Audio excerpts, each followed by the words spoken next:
Hello everyone, Whisky Wednesday again.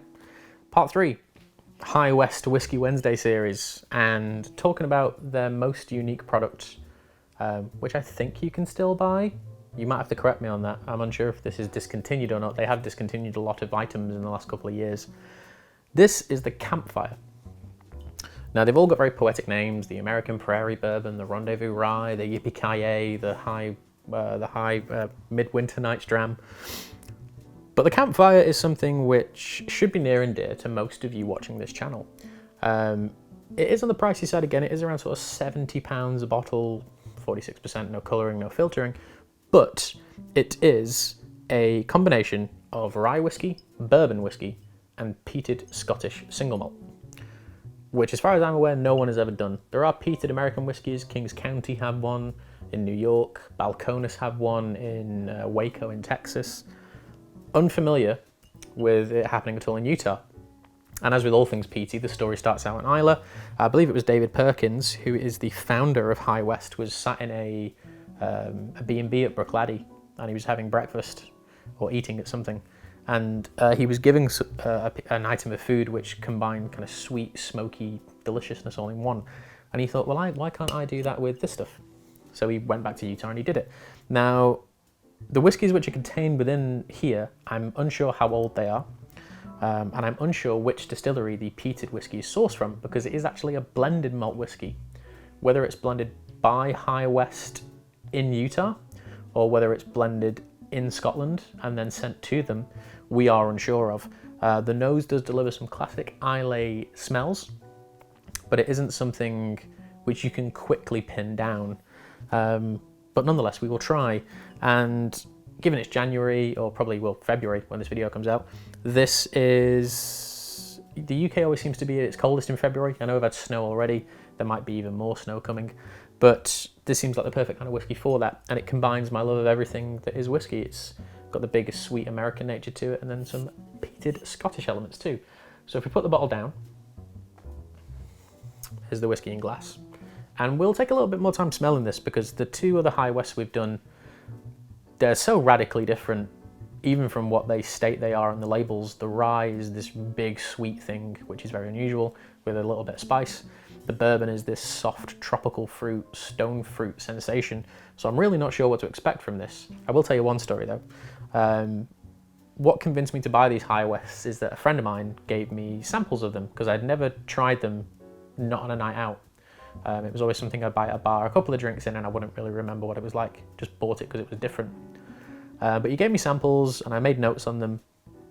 And this was the whiskey which convinced me to buy all three. Mainly because it was just incredible. All the flavour profiles I ever wanted were inside it. When I opened this bottle, which is batch number 19K12, I wasn't that enthralled. It was a bit different, and being as long in the tooth as I am in this industry, just with trying whiskies on what used to be a somewhat daily basis, I have to remind myself that you have to give things time and they have to be open. That sample I was given, no idea how long it was open. It was probably from a different batch. But having smelt this just before we click record, I'm happy to say that things have improved. So let's smell.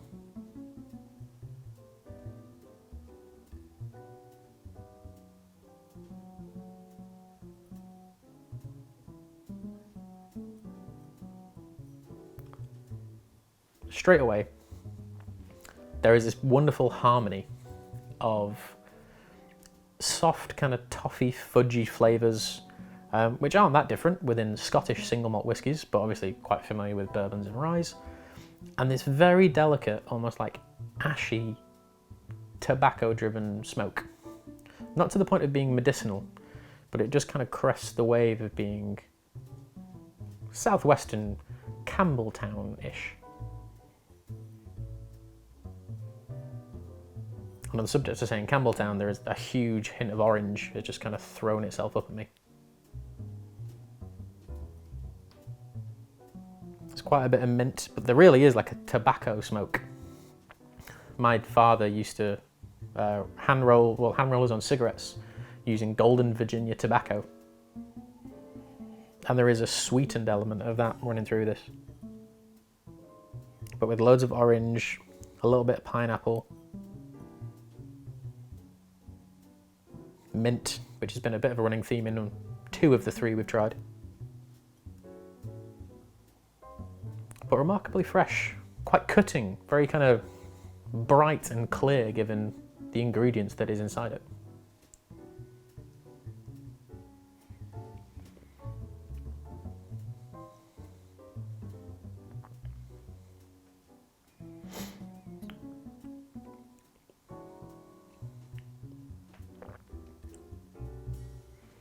Oh, there it is. Okay.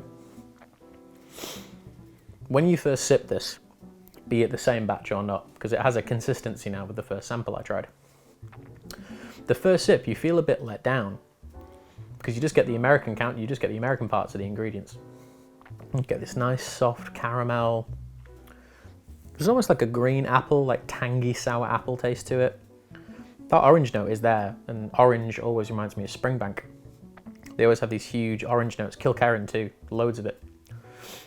And then as you begin to bring it to the back of your tongue, the peat steps in.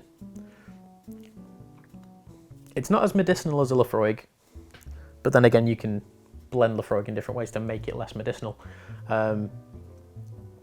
With it being discovered at Bruichladdich, I can only imagine that some of it might be Port Charlotte. You'd imagine so.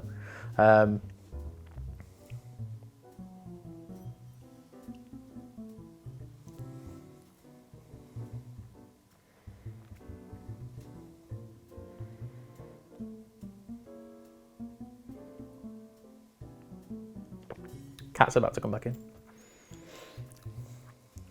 He's facing the right way this time. Hey, look at that. He's behaving. It is there. And it blends so well with the American influences. We know this anyway as Islay fans. Most of it's matured in ex-American oak. Very little of it is transferred into sherry and port and red wine. And there's that chalkiness, that kind of limestone mineralic, I don't think that's a real word, but, and they're combining together. And I know Utah is full of these big kind of water carved canyons, and I can only imagine, you know, the rustic geographical elements of that state mixing with this flavor profile of this single island, synonymous for that type of whiskey. It just seems so harmonious and so perfect and so right. I'm rambling a bit, so I'm going to have one final sip, we'll score it, and then see what's happening.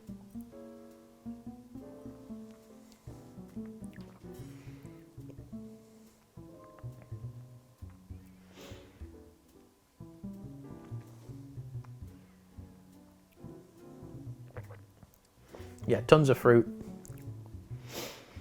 And literally, as you swallow it, that smoke comes back up your throat. And it's got a Bruichladdich thing to it. I might be putting 2 and 2 together and getting 5, but there's a Bruichladdich thing to it, a funkiness, if you would. That's really tasty, and I hope it isn't discontinued. I will double check with the gentleman who sold me these bottles to see if it is discontinued or not. But I adore it. I think it's delicious. I'm going to say 8.5.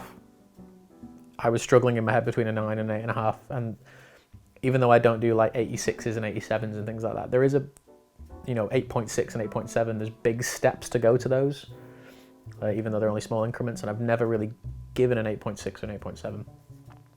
I think the threat of it being discontinued is making me kind of go, I don't want to give it a really good score, because then if people buy it and the prices go insane, and that's just been happening with everything. So it's an 8.5. It is a very, very well made whiskey.